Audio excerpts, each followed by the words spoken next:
We don't have a delay today, so there's no delay. You will hear and see me 30 seconds right after I say this. And we're currently streaming the Tuesday training home game final table. This is 4 people left right now. But the topic for today's class is going to be donk betting strategies and dealing with donk bets. So what is a donk bet? Just by pure definition, we had that in the class, in the German class already, but I'm going to repeat it right now for everybody who doesn't know it or who's just new to the stream. Welcome, by the way. Donk betting describes betting out as someone who doesn't have the initiative on the previous street. So if you have a preflop raiser and you're calling the preflop raise, you're defending, and then all of a sudden you decide to bet out, you lead out, you seize the initiative, and you're betting into the guy who actually has the initiative. That is described as a donk bet, or referred to as a donk bet in poker, because people think that it's unnatural or it's something that's not expected. It's something that only somebody would do that is getting really creative. May I call it a Russian bet? I wouldn't do it, because I'm doing it too, and in that case I would be Russian. You would have to call me Russian as well, because I do donk betting as well. I think donk betting belongs to... Donk betting is a strategy that is definitely helpful in poker in general. I think you should always be at least considering donking. I think it's not like, even though it sounds like it's a bad thing, it actually isn't a bad thing, because it definitely is a strategy that has some merits and some value. So, I can do it too. You should do it too some of the time. And there are spots where donk betting is really effective. It really depends on what street we are on. Like, are we donking on the flop, on the turn, or the river? That's really key. And it's also important that you consider your opponent's hand range and what you think he's going to do with the hand range. For instance, donk betting is really key in situations where you have a strong hand and you expect your opponent to check back or be aggressive with a hand that you don't want him to be aggressive with. So, yeah. Can you give examples where donk betting is good? I always thought it was bad because you would make more money check calling or raising, because if you bet, they fold after you. Yeah, but maybe sometimes you want them to fold. Sometimes you profit from them folding. Or other times you don't want them to check back because they might just check back a weaker hand, but they might call with that weaker hand if you bet. So it really depends on a lot of different situations and spots where donk betting can be effective. Thank you for the follow, by the way. AWP Wanted Child. So we're doing a live training session. What we're going to be doing is we're going to be looking at boom links. You guys can post boom links, and I will play some 10NL Zoom poker in the meantime, trying to find some good spots to help Patrice and everybody else out finding decent spots to donk bet. I think it's really tough to find good spots to donk bets, but you can definitely find them. And you should be utilizing donk bets in your poker game, I think.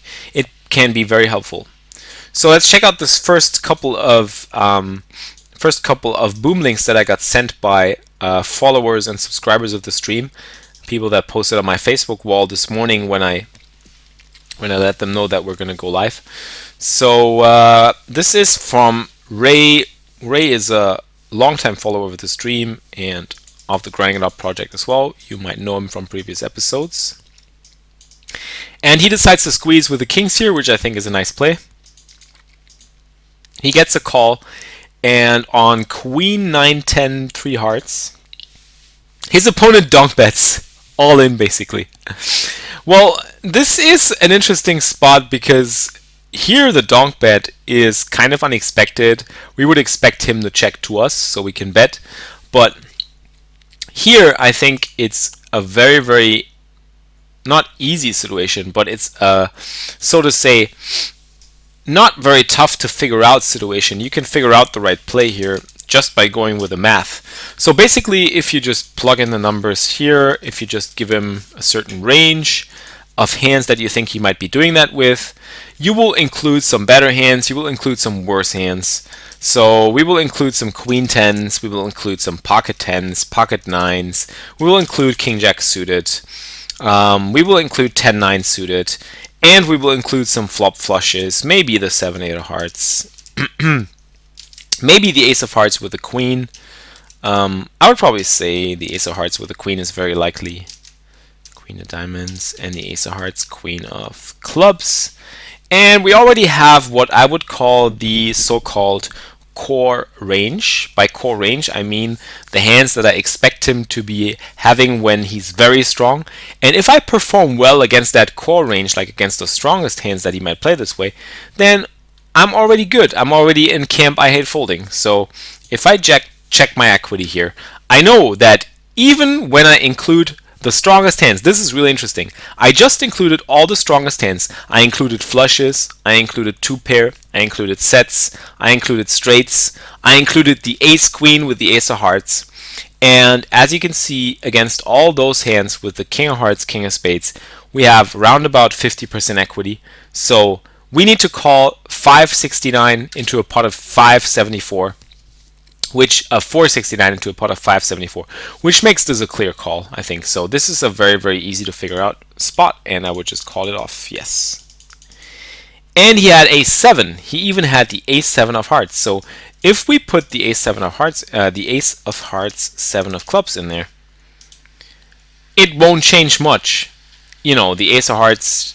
The ace of hearts is an overcard to our kings, and it also dominates our flush draw, so it won't change much equity, but it's definitely a call. And we have a new subscriber to the stream. Thank you so much, JPO. JPO GM subscribe. Thumbs up from the sergeant, my friend. That's a sub train today. We had like 5 or 6 subscriptions today. That's awesome. Thank you so much, guys. This is amazing. Thank you. Thank you.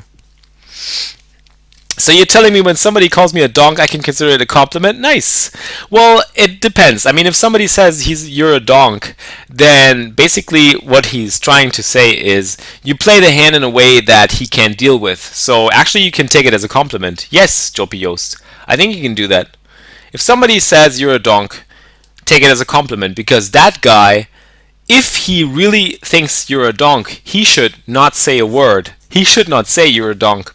Because by letting you know that he thinks you're a donk, he's actually just letting you know that he screwed up with a hand and that he couldn't figure out a way to play this hand well against you, and he probably even blames himself for it. But instead he chose to blame you. So take it as a compliment. Definitely. Absolutely. Yes. Joe Piost, you're absolutely right. Yeah, exactly. If they call you a donk, they're super mad and they're jealous. Exactly. Yeah. There you go. And we got the Kriegasm. Oh, yeah, there we go. Alright, so those were a couple of hands already. Let's put them into the boom player box. The boom player box. The boom player box. So this hand comes from Zion a lot. Let's check out that one. He calls with the 5s, pretty interesting. And multi-way he calls. This is a great spot to donk, honestly. This is a great spot to donk out. And what's going on today? Guys, this is awesome. I made a handicap. I'm a team handicap. I'm the best at reading screen names, guys. I don't know what's going on. I'm a team handicap. I'm a team handicap. The sub train is rolling. It really is. There we go. That's Jace from the forums. That's awesome. Gotcha, man. That's great. I want 1 million subscribers, guys. I want million.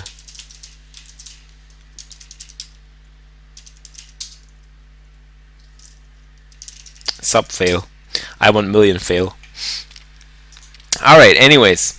So this is a great spot to donk out. So to pick up what Patrice was asking, when can we find good spots to donk bet? This is definitely a good one, because this is a multi-way pot. Exactly. In a multi-way pot, when you have a strong hand, this is a spot. Oh, the choo.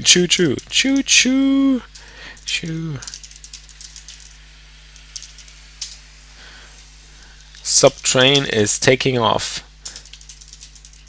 to Value Town.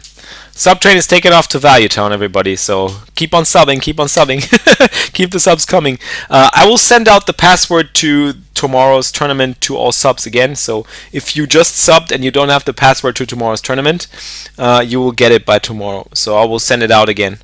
I already sent it out, but I will send it out again tomorrow.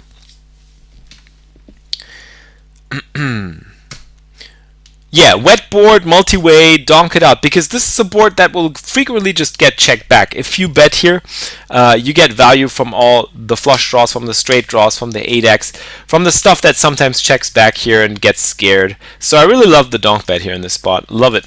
It's perfect. It's beautiful. There we go. There comes the next sub. Birdo is subbing. Sub hype. The sub hype is real. Oh my god. The sub hype is real. I've never ever experienced something like this before. The sub hype is real. Come on, give it up for the GIU Crygasm.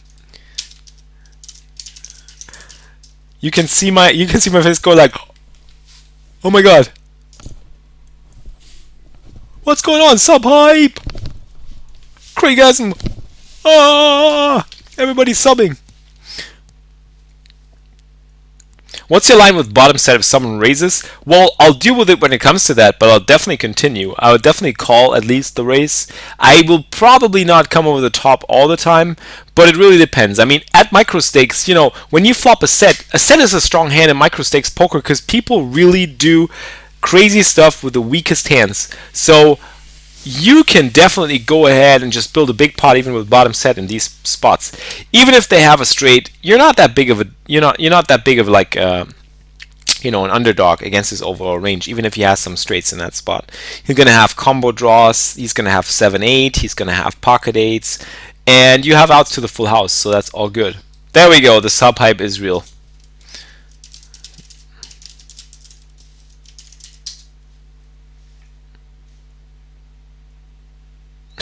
One ticket to the train, please. Choo choo. Choo choo. Choo choo. Kriegasm. Okay, so anyways, Xeon All Out leads out here. And continue betting here, please. Yes, perfect. Love it. Guy calls. This guy raises. Well, now that this guy puts all the money in, what does he have? Did that king really improve any of the hands that he plays like this? I don't think so. So either he was slow playing on the flop, or he has some sort of draw that he just wants to get in right now. Maybe he picked up clubs. Maybe he has something like 7-8 of clubs and he just picked up extra outs. But I'm never folding in this spot. I'm just going with it and just stick the money right in. Yeah, put it in. He calls it off. He has king 8. Even like exactly as I was saying, he's picking up an extra draw. He picked up the king and also the open ender. So the lead here was perfect. So this is a flawless hand played by Xeon All Out. Awesome. Thumbs up for Xeon All Out. This is awesome. Yeah, I love it. I love the way he played it. So this is the perfect example of where donk betting really makes a lot of sense. Multi-way pot in a sandwich position. You just want to make sure that you can get the money in the pot, people trapping in the middle, like getting all their money in the middle while you can just like build the pot, and just not let them off the hook easily, because donking really is about trying to extract value with a hand when you expect your opponents to check back or to not be willing to put a lot of money in. So just force them when you lead out. Sometimes you can also do that with a draw. You can even do that with a hand that you want them to fold with. But that's more for other situations. Like this one is really a pot building situation, and I love it. Who actually won the home game? I didn't even see that. Fearless Shibo. Oh, Fearless was second and Shibo won. So congrats to Shibo shipping the training Tuesday training. Alright, so I'll collect more boomlinks, guys. Shoot more boomlinks in the chat if you like. We're going to play some 10NL Zoom Poker now and find some donk betting spots, hopefully. So let's see how we can find some donk betting situations. Maybe we find some interesting ones. So let's see. So we got the King Jack here in the big blind. That's already an interesting situation. Against an early position raise, I think this will be a fold. Specifically against the re-raise now, we have to fold King Jack. This is definitely a fold now. 7-4 is a fold. So basically, when we're looking for spots where we think donk betting could be a profitable strategy, we're looking for spots where we're out of position. Because usually when we're in position, we can't donk. We can only donk when we're out of position. This guy moves all in on us when we have the ace-4. We can't really call here, so we have to fold. But that's a crazy play. Jack-4, let's fold that one on the button. We don't have to raise this. Ace-10 on the cutoff is a good enough hand to raise. If it's folded to us, yeah, we're just going to go for 30 here. Just make a standard 3 big blind open raise. So we'll look for spots where people donk into us, and we'll look for spots where we can actually donk out and utilize the donk betting strategy. Here we're just gonna go ahead and bet this for value. We have a top pair, we have the overcard with the clubs, and we're just gonna pretty much fire and fire and fire in this spot. We're just gonna hope that calling down with a draw or with a weaker hand. Don't expect him to be slow playing a hand like pocket deuces or pocket nines on a board like this. I think he's gonna have a draw very, very often. So what I'm gonna do now is I'm gonna go with 140 on the river and hope that he just bluffs right into us. So just bet another 140. Hope he ships the river. And maybe even calls with a 10. So this is a different spot. I think this is a good spot to just go small. He actually had two pair. That's interesting. I was actually expecting him to raise that on the river. That's really weird. Why didn't you raise that on the river? I don't know. But yeah, we'll never find out. I like the small bet here because the small bet allows him to bluff his draws, and it also allows him to call weaker stuff and to raise. So I think that was a good bet. I like my bet there, but he didn't. He didn't bite. Yeah, Bina, I got your hand. Sorry, but I got that one. No worries. I'm just gonna raise here. So can we use this spot to donk bet? Really, ace deuce suited against this guy. I've marked him as a crazy reg. This is my mark for spewy crazy reg, so he might be doing that as a bluff. Shall we bluff him back? I don't know. Not a 10. We'll just stick tight this time and just play solid. This is Training Tuesday. I want to train you guys to play solid poker. I don't want to train you guys to become spew monkeys like myself. So please don't copy my plays when I go crazy on somebody who 3-bets me and I have ace deuce suited and I decide to go bonkers and just 4-bet him. Yeah, that's not solid poker, guys. So 7-6. So we're waiting basically for spots where somebody is out of position against us and donks into us, and we are looking for spots where we are out of position. We called a raise pre-flop and we're trying to either take down the pot or build a pot. This is the strategy that donk betting allows us to do. 7-6 suited. I don't think this is going to be a good donk betting spot, but we're going to raise the small versus big blind for sure. This is a good spot to just attack the blinds. Now we get 3-bet to a big size, $1. We can't really call here. We have to fold 7-6 out of position. Aren't you afraid of steam sniping? Oh, yes, I think that's a good point, actually. We don't have a delay. It's Zoom, yeah. 8-9 suited. We should actually see a flop here. It's close, though. We're in position on the player, and it's a good price that we're getting.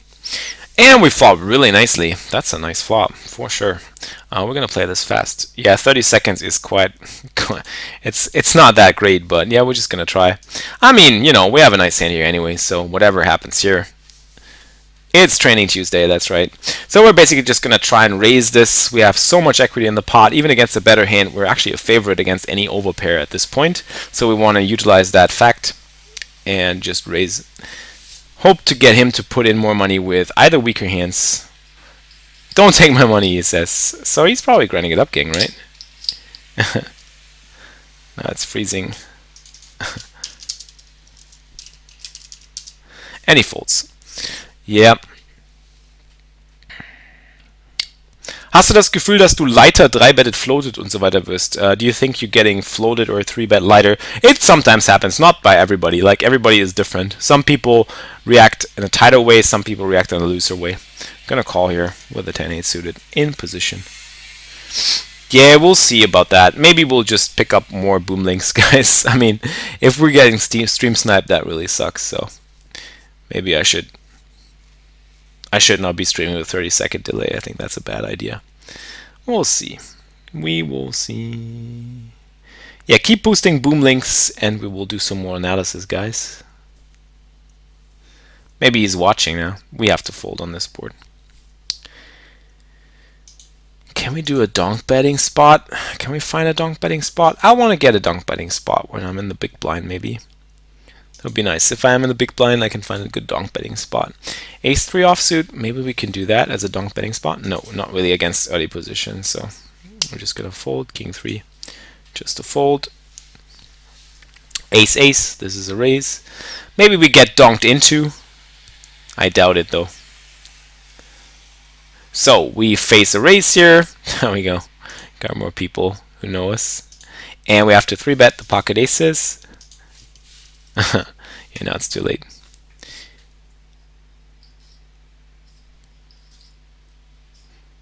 No, it's not an default with 10-8 suited. We have to give up there. I mean, we're playing against a cutoff range. Cutoff ranges are usually not that super loose, so it's all good.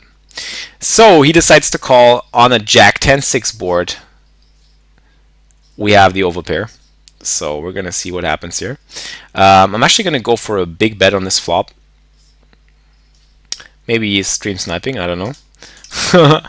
That would suck. But we're just gonna go big and just bet flop and bomb flop basically and shove turn. Hopefully get action from a weaker pair or from a jack, from a 10, from a flush draw, from a king high, king queen, whatever. So we're just gonna go for 2 streets here and just shove the turn basically, just overprotect our hand. In case he has jacks or 10s, we're crushed basically, but nothing we can do about it. And he has queens, so that's good for us. And we stack that hand, rake in those chips, but we have to protect our hand, and we also have to get value from the weaker stuff. Yeah, stream sniping is a bit of a problem. I think we might not want to do that with so little delay, maybe. I don't know. Yeah, so let's check out some more stuff here. So no real donk bet spots there. So if Rundup had bet the flop, it would be called a donk bet. Yes, exactly, Gary. That's right. If he had bet the flop from up front, that would be called a donk bet. That would certainly be an option for him to do with pocket queens in that spot. We could definitely review the hand one more time and just check it out. So, you know, so we 3-bet, he calls. And for him to lead out on this board heads up when I'm the re-raiser, it's definitely an option. He can definitely do that because it would allow him to control the pot against 2 overcard, gut shot type hands, flush draw type hands. So I wouldn't mind him leading out on the flop. If I were to raise, then I think he could basically just still think about getting away from the hand because it's a spot where I'm probably not that likely to play ace-jack this way. So I won't have that many weaker hands in my range that I play this way. So actually, donking out in his position would not be a bad thing. If he wanted to get value from worse, I might just call the donk bet. And if he were to get raised, he could still get away from the hand. So there's some merit for donking out in this spot, but it's also dangerous. Like, donking out is dangerous in a sense that if you do donk and you get raised, you might get bluffed some of the time. So that's kind of a tricky situation you put yourself in by donking out. Like, by donking out, you basically hand over the spot to your opponent again, and he has to make a decision if he's going to call, fold, or raise. If he's going to raise, then you are in a tricky spot again, because you have to make the decision if you want to go for your full stack, because ultimately if you check and let him bet, the pot will be smaller, right? So donking puts yourself at risk again. That's something you have to consider. Like, do you want to put yourself at risk and give your opponent the choice of basically putting you into that spot? You're basically at his mercy if he wants to put you in that spot. And then you're going to be in that spot and you have to make a decision again for a big pot. Or do you want to control the pot? Like, those two are the options that you have to consider. And it's tricky. It's tricky. But I think there is some merit. You know, you should never like say donk betting is bad or it's not an option, it sucks, people who donk, you know, they're bad players. That's not applicable. You know, donk betting is a real strategy and it can work out sometimes. I recently read something about donk betting that is also very interesting as an approach.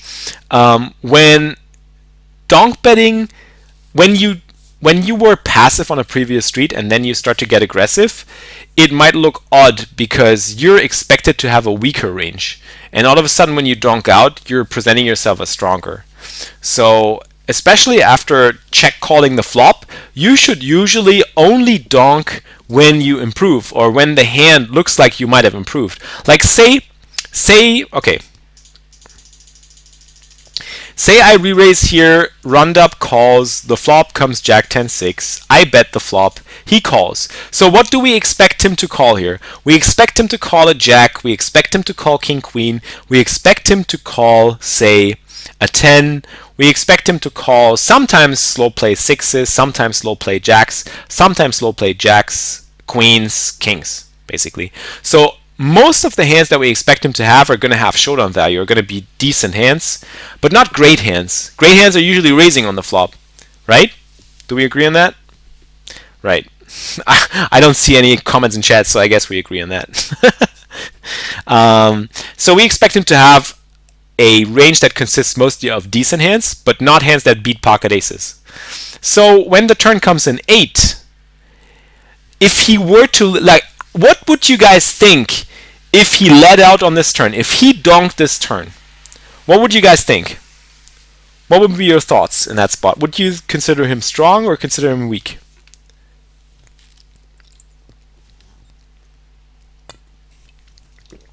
What's your take? So he check calls flop and then he donks turn for, like, say 250 or 280. You wouldn't like it. Berto puts him on 9-7, 8-9, 7-8. What else? Any more opinions? He improved. Maybe he doesn't have the nuts. Yeah, it would still be called a donk on the turn. Yes, exactly. It would be called a donk on the turn because he check called the flop. He was the passive guy on the previous street, right? 8 doesn't complete too many draws. Pretty ugly. Maybe improved. 8-9. Queens, kings, ace, king, 9s. He didn't raise on the flop. He check called the flop. And that's why we call this a donk bet on the turn. Strong value hand. Pretty mixed opinions here. Pretty mixed opinions, as I can see. So my take on this is, if he check calls the flop and the 8 comes on the turn, if he donks out, I would not put him on a strong hand. I would put him on a hand that improved with the 8, but doesn't necessarily make the nuts on the turn. I mean, if the turn card was a 9 or a queen or something in that region, like a diamond, and he then led out, that would improve his range. Like, that would improve all his straight draws, his flush draws, make him some 2 pairs. The 8 or a deuce or a 3 or whatever kind of card, that's going to be kind of bad cards for him because he won't usually improve with those hands. So if he donks out on those turns, I would think that he's going to be trying to take the pot or just basically improving to some sort of extra draw. And I would just go with my hand here. But say the turn was a 9 or a diamond or a queen, I would really hate the spot. I would probably fold the aces if he donks out. So if it's a card that improves your range or improves the cards that you could be check calling flop with, you should consider donking out. That makes perfect sense. But donking out on a card that doesn't really help you, it's probably going to be considered pretty weak. So if you do improve, if he had pocket 8s here, if he had like 9-7, it would be a great spot to donk out because Flix would say, yeah, I don't believe you have it. I'm just going to go with it. So there you go. What if the turn was a jack? A similar situation. If the turn is a jack, it would help him more because he's going to be more likely to have a jack than we do.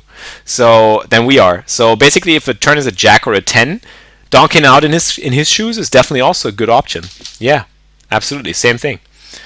So I think all the cards that we could perceive him to have on the turn when he leads out, if the turn is a card that is really credible for him to have, it's a good spot to donk. But if it's a card that's not really credible to help him very much, then it's a bad spot to donk, basically.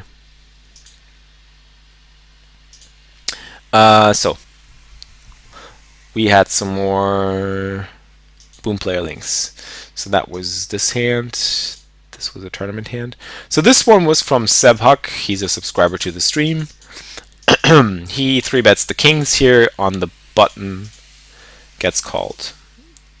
And yeah, there we go. Perfect situation. Villain donks on a queen 6-8 board, 2 spades. We have the king of spades. What do you guys think here about the donk bet? Do you think that's a strong play, a weak play? What would you consider here? Would you raise? Would you call? What would your take be, guys?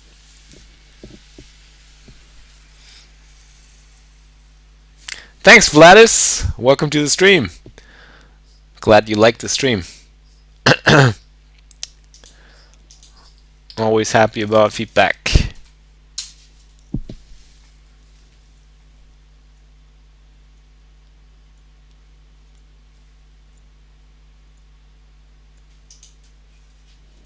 Come on in. The class is in full effect. Ask your questions now. If you're new to the stream, if you're new to poker, you can always ask questions for sure. We don't bite.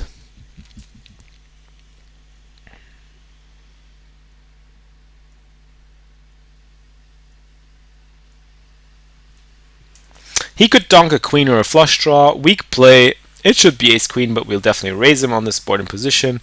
It's not rare. Calling, raising, he may end up against the stronger part of his range. Probably I would raise call. Yeah, so I mean the consensus here is that he's probably not going to be that strong, right? And I guess you guys are right. If he donks out like this on a board like this, I also feel like this is more of a bet that's designed to either take down the pot or see where he's at, or get some value from weaker stuff if he has a decent hand like ace queen, or a hand that is decent enough to continue, but he just doesn't want to give us the chance to bluff at it, or he doesn't want to give us the chance to check back. So calling here is actually fine. I think calling is a fine play. We also have the king of spades as a little bit of an extra backup in case a spade hits on the turn. There are honestly not too many turn cards we are afraid of. Like the only real bad turn cards are going to be a jack or a 10. A spade isn't all that bad because we have the king of spades as a backup. So I like calling, but I also like raising. I think I would make it highly dependent on how I perceive this player. If I think this player is more of a weaker player, I would go for the raise. If I think he's a decent player or a little bit of a stronger player, I would go for the call. So Sebak goes for the call. 10 on the turn. That's not like, okay, so, sorry, I just took this without asking you guys. Let me know. How do you like this bet now on the 10 on the turn?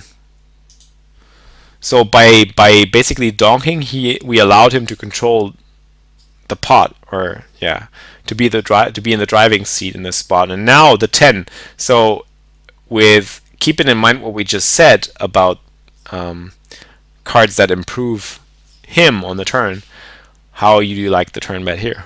How do you like the turn donk here?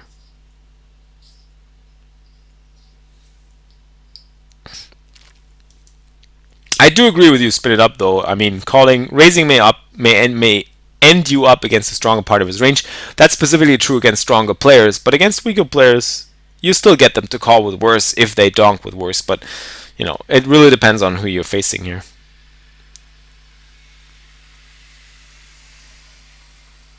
Yeah, I guess. I mean, yeah. What do you guys think?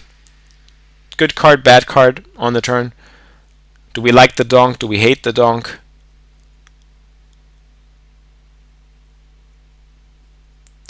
What I don't really get is we donk with very strong hands like sets, but expect our opponents are weak if we get donked in.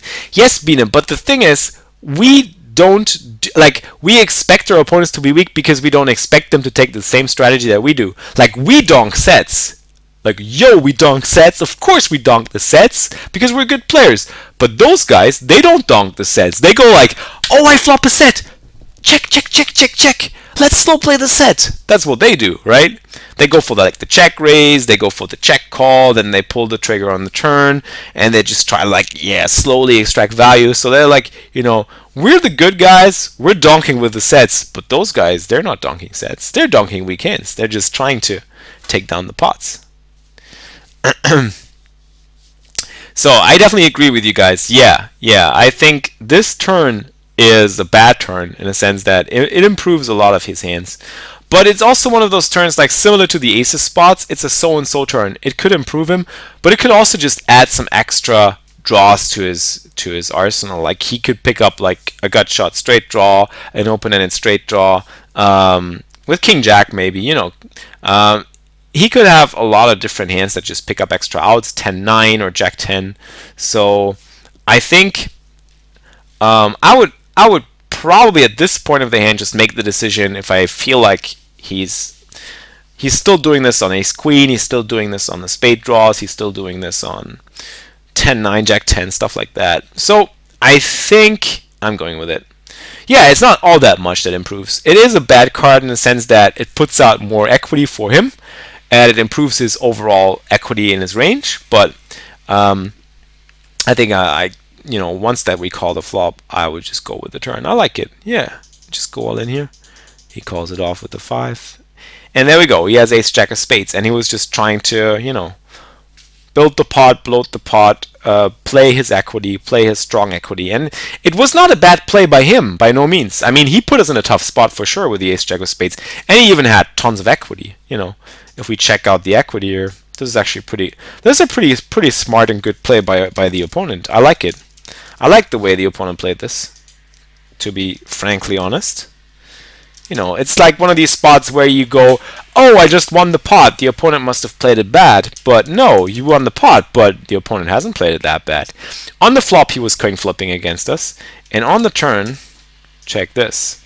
He still had 36%. So his bet is automatically profitable on the turn. Even if he bets a pot size on the turn, he still has enough equity to call off the shove. He still has enough equity to just put the money in. He's more than 33%. The pot, if he puts the pot size bet in, you know, he's risking pot to win pot. He wins another bet as well if we call. So he's all good. He's set up. He needs 33% equity. He's got 36.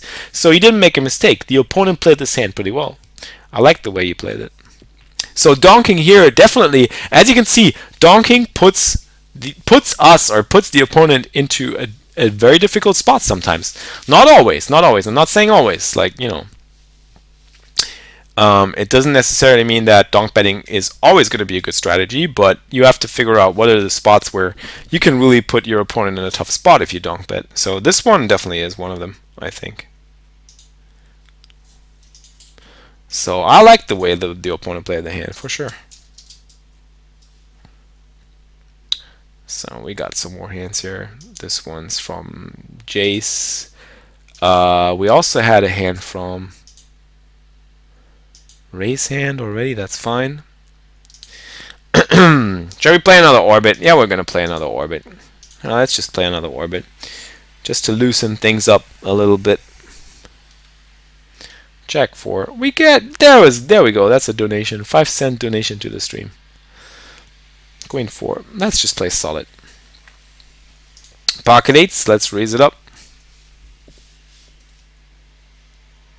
I think the most recreational players donk weak middle strong hands where they're not sure how to play it better. Yeah, that's a good point. That's a very good point, Pokemon. I think that's a very, very good point. That's what a lot of recreational players do because they don't know how to play that hand any better. They just go with the donk bet because they feel betting is the least mistake they can make. And they're actually correct. But against a smarter thinking player, this can be a bad strategy.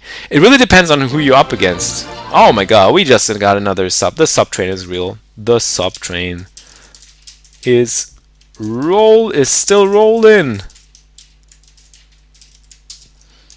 I gotta do the Kriegasm. This is awesome. Bina, thumbs up from the sergeant for Bina for the subscription. That's awesome. The sub train hype is real.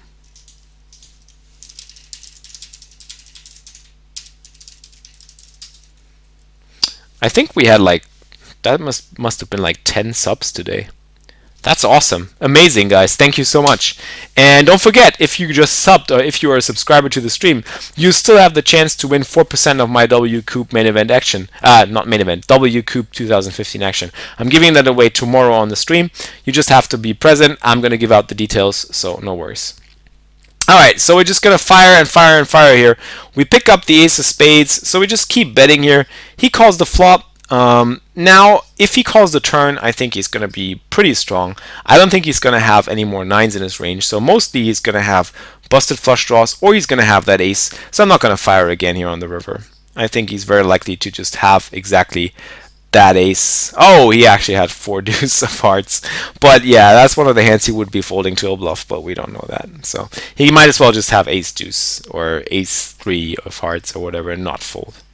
So yeah, if you just became a sub, and if you're new to the subscription mode, you have the chance to play in the sub tournament tomorrow at 8 o'clock.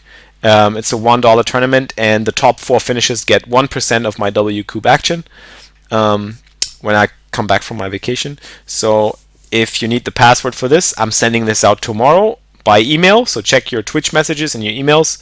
All the subscribers to the stream will get the password to the tournament. And every subscriber who already is a subscriber before today's session, you got the password to the tournament already in your Twitch account. So this is the one. This is the tournament. And there we go.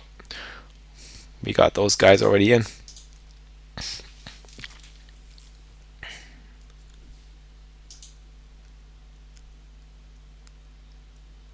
Yeah. Good point. Especially when recreational players bet really small. Pokemon said that. good points. If a recreational player puts in a very small bet, they're very likely to just have a weak hand. So what you can usually do is raise, because raising allows you to take control of the hand again. If you don't take control of the hand again, you allow your opponents to have control over the hand. So that's a little bit of a downside, right? So raising a donk is definitely a good plan when the donk bet is small and when the opponent is weak. But if it's a big donk bet, on the contrary, if it's a big donk bet and it's a solid opponent, you should be more hesitant to raise a donk bet. The infamous one big blind bet, exactly. Alright, so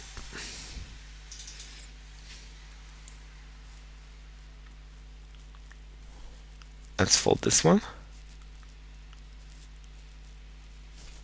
And fold deuce 9.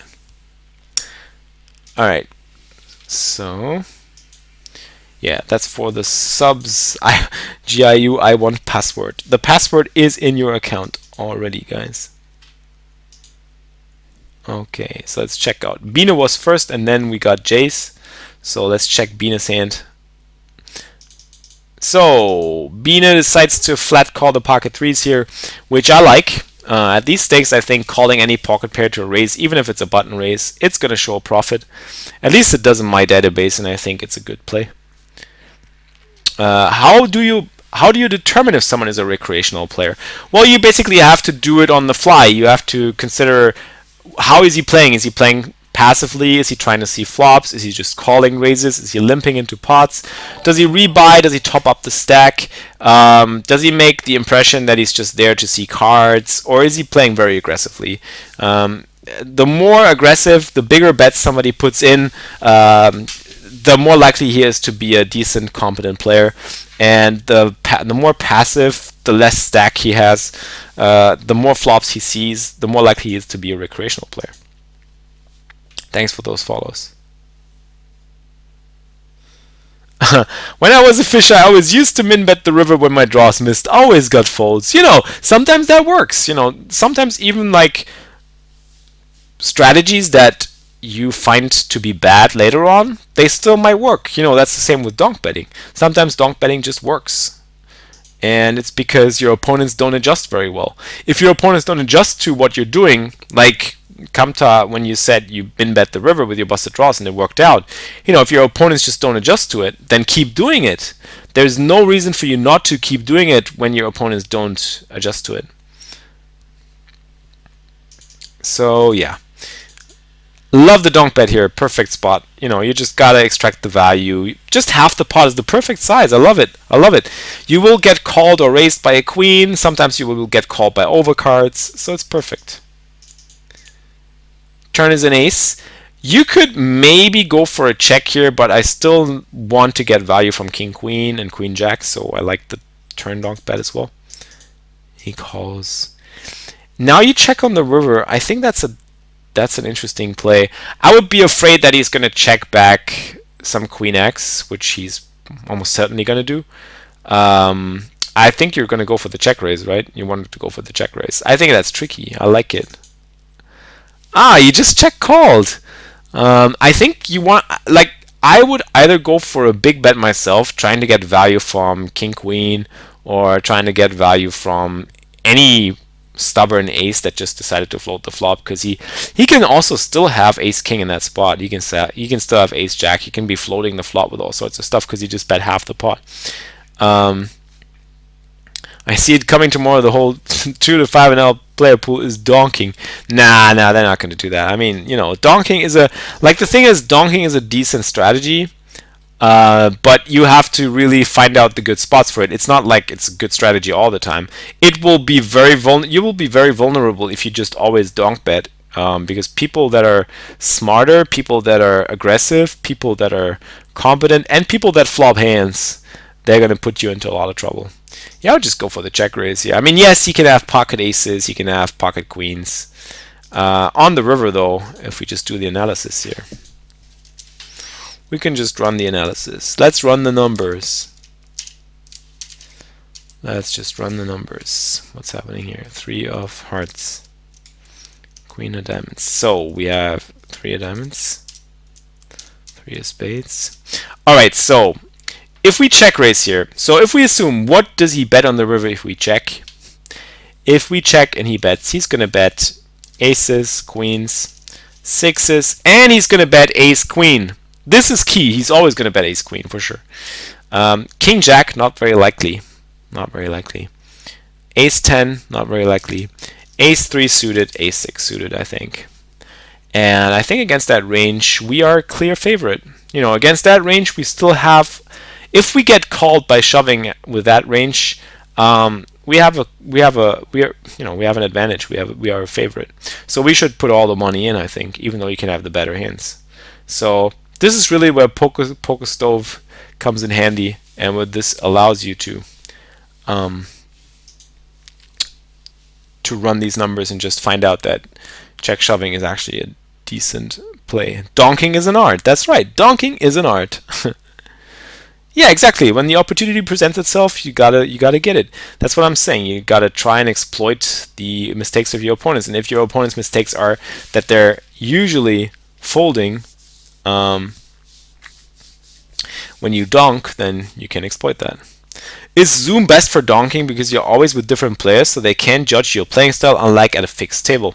Perfect. Yeah, exactly. Zoom is a good spot to try out donk betting because you will get away with it more often against different opponents. But then again, you don't know. Some people might react differently. So, the same argument holds true for Zoom because you're playing against so many different opponents.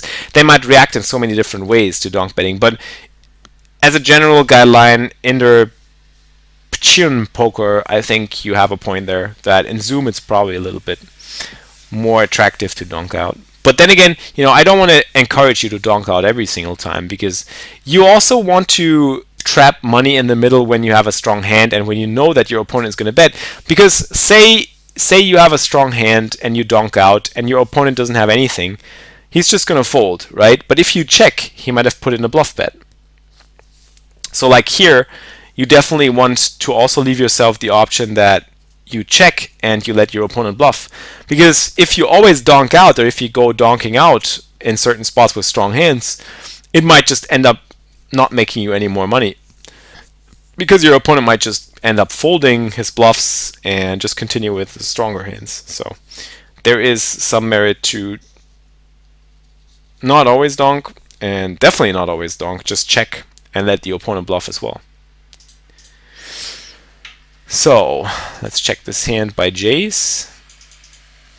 So he opens King Jack suited on the button for the min, which is fine.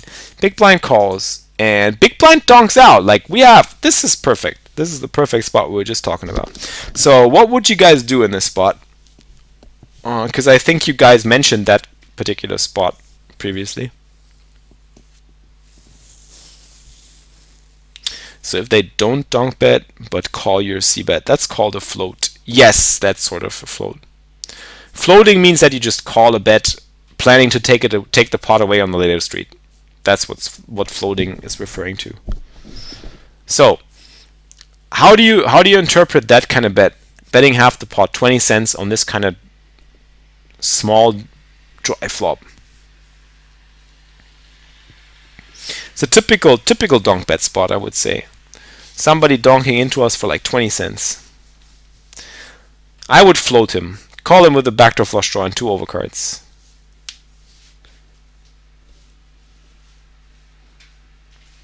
We could behead or catch up. Yes, absolutely. Absolutely. I mean, obviously, we have a decent hand. We have 2 overcards. We have the backdoor flush draw. So we should stay in the hand. And he's also giving us a great price. So calling should be a no-brainer. But I think there is an argument to be made about raising the donk bet right now. Because by raising the donk bet, we re-seize the initiative again. We just take away the initiative from him. Because if we call, and if the turn is not a heart, not a jack, not a king, he might bet out again because he still has the initiative, and then we'll have to fold. We're kind of at his mercy, right? So in this spot, I think I like a raise, and we just put him into a tough spot by raising. Thanks, Anton Laurentiu, for the follow. Thumbs up from the sergeant. No, that's only for subs, but still thumbs up for all the follows today, guys. I like a raise here. Yeah, love it. And he folds. Perfect. Perfect donk betting spot.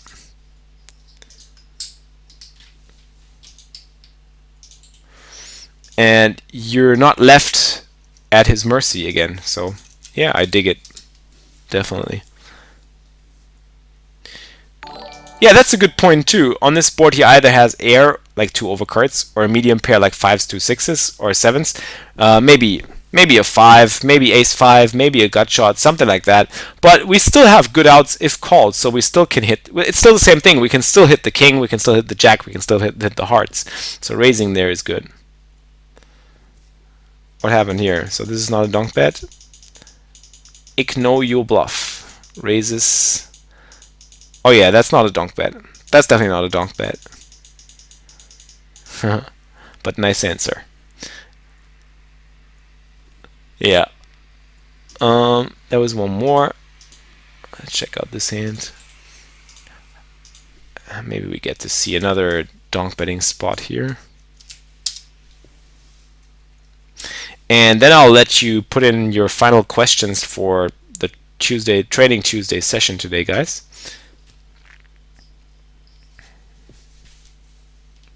Yeah, both plays are fine. I mean, calling is absolutely fine. I just think that raising is a little bit superior when you can regain the initiative. Just try to recuperate the initiative. The problem is that people donk second and top pair on micros and fold to the raise, and the raise is many times a bluff or a semi-bluff. That's right. Yeah, good point. We could bluff raise turn if he bets turn again, or a double float, or is that spew? Well, the thing is, as soon as he starts betting twice, we also have to consider that his range becomes stronger. Like when he bets out on the flop, his range could be totally weak. He could have crappy hands, and we still have a lot of success raising. But as soon as we let him bet again on the turn, his range might already have become stronger. And by raising, we just risk more money, bigger pot, and in the end, we're playing against a stronger range. So our best chance usually will be on the flop. Alright, so Chancer calls with the 9s here, and again he donks out. I think that's fine. Hopefully get raised. Multi-way pot, trying to get value from an ace. Sometimes weaker aces get checked back here. And on the jack river you decide to bet. Yeah, that's perfect. Just hoping to get looked up by a stubborn ace. Perfect, flawless victory. 3 streets from a hand that sometimes, like, this is the perfect example why donking can work, because we get 3 streets from a hand that otherwise would only put in 2, or even less than that, sometimes just 1, because it's a weak ace. But now that we just took the donk betting line, we get the extra one.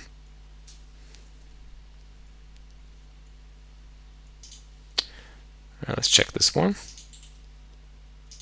This is a full ring hand. Yeah, I won't do much more, guys, but I will definitely answer some questions. Full ring hands are fine too. Doesn't really matter. We play the same game. So you call with the jack-10 suited here. Oh yeah, love it, love it. This is a great draw. Just donk out. Perfect. Why not? Get called. Now the turn sucks. The turn honestly sucks. I think I would just check, because a full house is possible. You could be drawing dead if you draw to your straight or the flush. So I like the check fold on the turn. Yeah, that's perfect. Good spot. What about that bet sizing? I think this bet sizing was great in that hand. I love it in both hands. Going for a pot on the river, just trying to get max out of an ace. Alright, so final hand. That's kind of a loose call, Bina. I would probably fold with a 4-5 offsuit. I would call the 4-5 suited here, but 4-5 offsuit doesn't make it. I actually think this, quite contrary to what I just said, I think in this spot, I think checking is better, because you crush the board. You crush the board completely. There's only draws out there. And also, this is a board where somebody might just take a stab and just try to bluff. So I think this is much better to just leave it open to the public and let them attack. So this is definitely not a spot where I'm a huge fan of the donk bet. I think if you donk here, you probably get very many folds a lot of the time. You do get a call here, and you go check, check, and then you just got 2 streets. Yeah, I think you could have gotten more by just checking. Maybe even check raising. But I think this one is definitely Like when you crush the board like that, I don't think donking is a great idea, because you basically you're basically just forcing out the weaker hands and the bluffs. That's what I was just saying. Just be careful when you donk. You could really risk forcing out the bluffs and the worse hands some of the time. Flix, would you also say donk betting affected by your image? I mean, if I play maniac style, would probably donk bet more, get value, donk less when you play rock or attack. What do you think? Does it matter? Not sure. I need to think about that. But I guess the image, especially at micro stakes, doesn't play that much of a role anyways. So in the end, I would think that actually, even if you play lag and you get perceived as a lag and you're really aggressive, I think that people will still just be prone to their typical tendencies. So if somebody is just not likely to continue against a donk bet because he feels that strong, it doesn't really matter if you have been playing aggressively or really tight. So I don't think the image matters that much. I think the spot is important. You just have to pay attention to the spot. That's all, basically.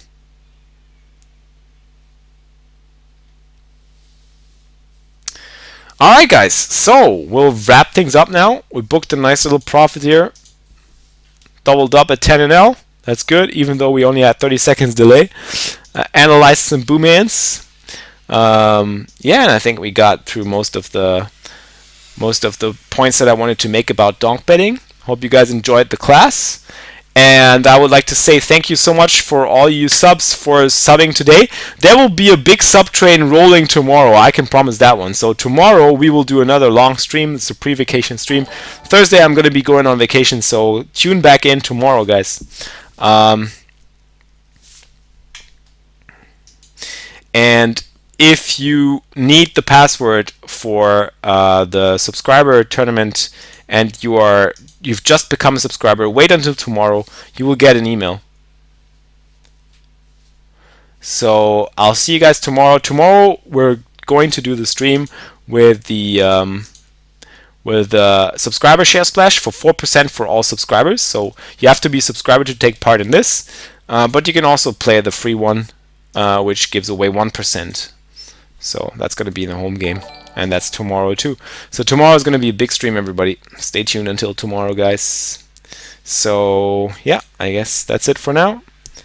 Yeah, the wife is fully recovered and we're going on vacation. Finally. Yay! So what time tomorrow? I don't know yet. Maybe before lunch, maybe after lunch. I'll see what the mood says. And we'll see what we can do. Thank you for the follows, guys. Thank you. Thank you, Deeprika10. And thanks for all subs today. We had like 10 subs today. That's awesome. Applause. Thank you so much. So, thumbs up to all of you. Thanks for participating. Thanks for watching. You guys are awesome. So, see you guys.